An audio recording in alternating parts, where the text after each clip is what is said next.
Today I will talk about the significance of the cultural exchange between East Asia and the world in history.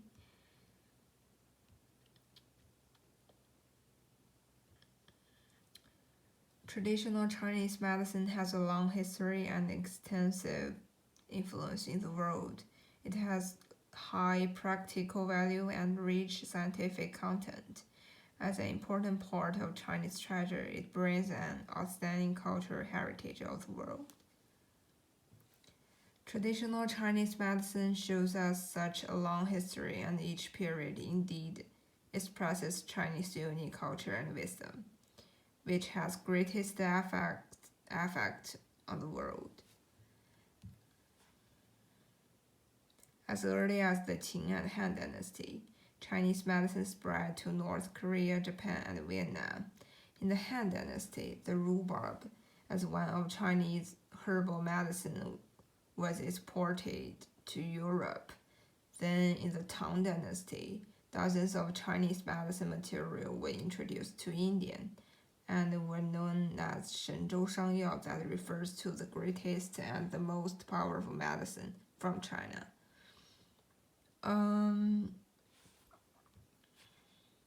At the beginning of the 11th century, this person who has been called the father of early medicine collected many Chinese medicines in his most influential book, The Canon of Medicine. In the 17th century, the 本草纲目 contained entrance on 1892 medicinal drugs based on plant, animal, and mineral, is credited as being one of the primary stepping stones in the empirical study of natural science. It was not only spread to Japan and Europe, but also translated into English, French, Russian, and other languages. Moreover, a century later, according to the detailed and vivid records of Chinese ginseng, Panax was found in southern Canada and Northern America.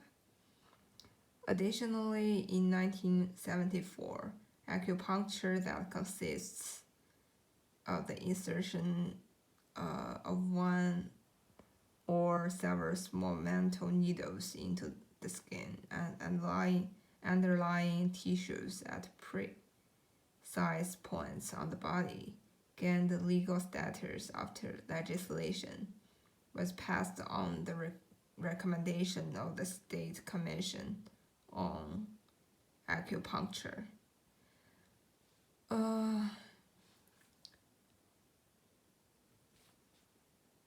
In the recent years, Europe and America has raised the Chinese medicine upsurge. An increasing number of foreign people has gone to China to study Chinese medicine, and medical cooperation centers were established one after another. So, traditional Chinese medicine not only has a long history, but also makes contribution to the whole world. This is the exact reason why traditional Chinese medicine changed the world in some extent.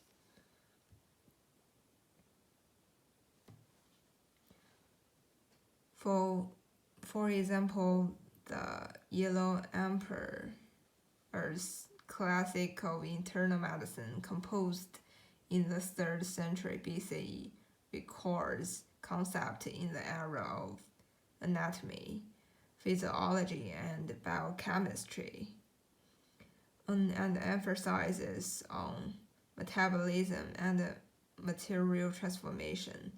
More importantly, during the Three Kingdoms period, the famous Dr. Hua Tu, a traditional Chinese medicine physician, invented Ma Fei San, an oral herbal general anesthetic.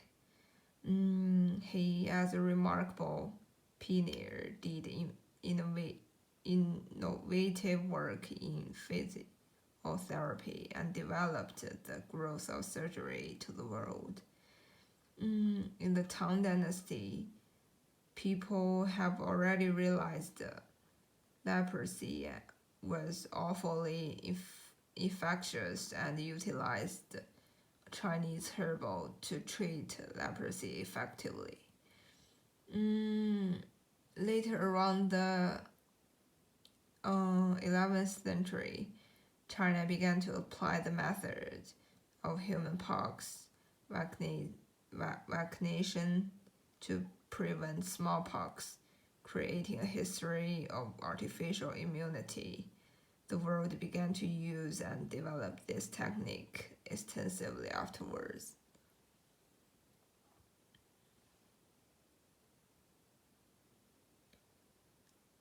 In the recent decades, the news about traditional Chinese medicine hit the world. On August 2, 1996, the most famous international magazine, Science, introduced the research result on the treatment of leukemia with arsenic, an ancient drug used in traditional Chinese medicine, led by Chinese scientist Chen Zhu and his research team. It had attracted worldwide interests because it showed substantial anti-cancer activity in patients with acute promyelocytic leukemia. Science said this event shocked everyone and another unexpected discovery was found.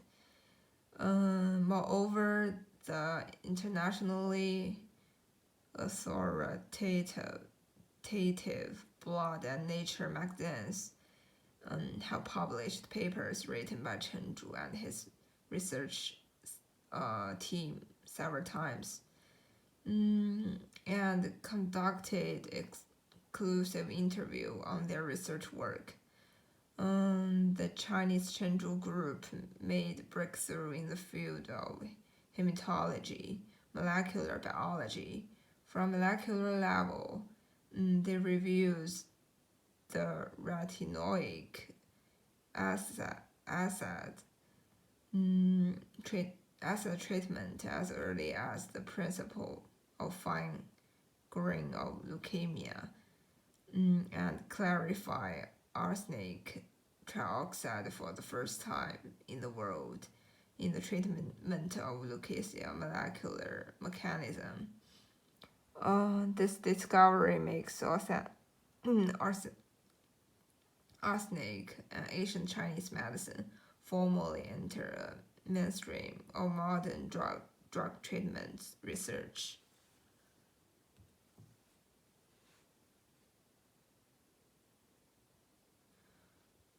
What makes the world surprise a few years ago?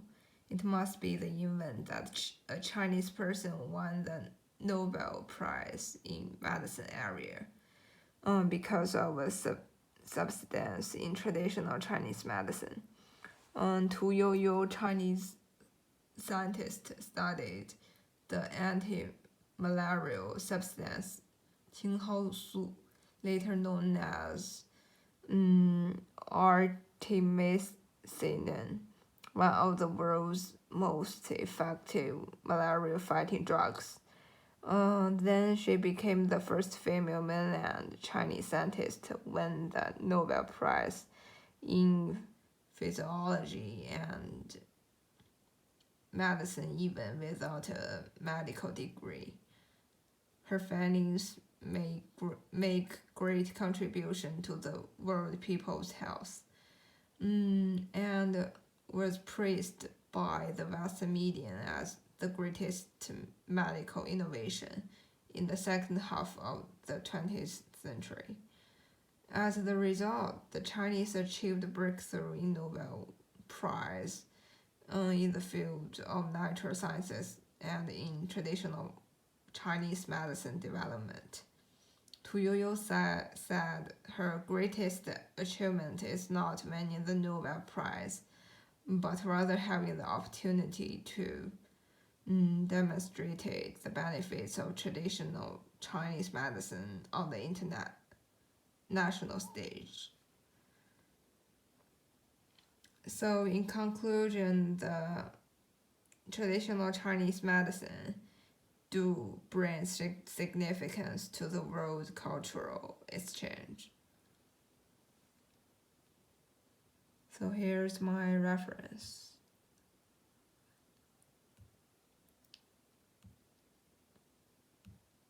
Thanks for listening.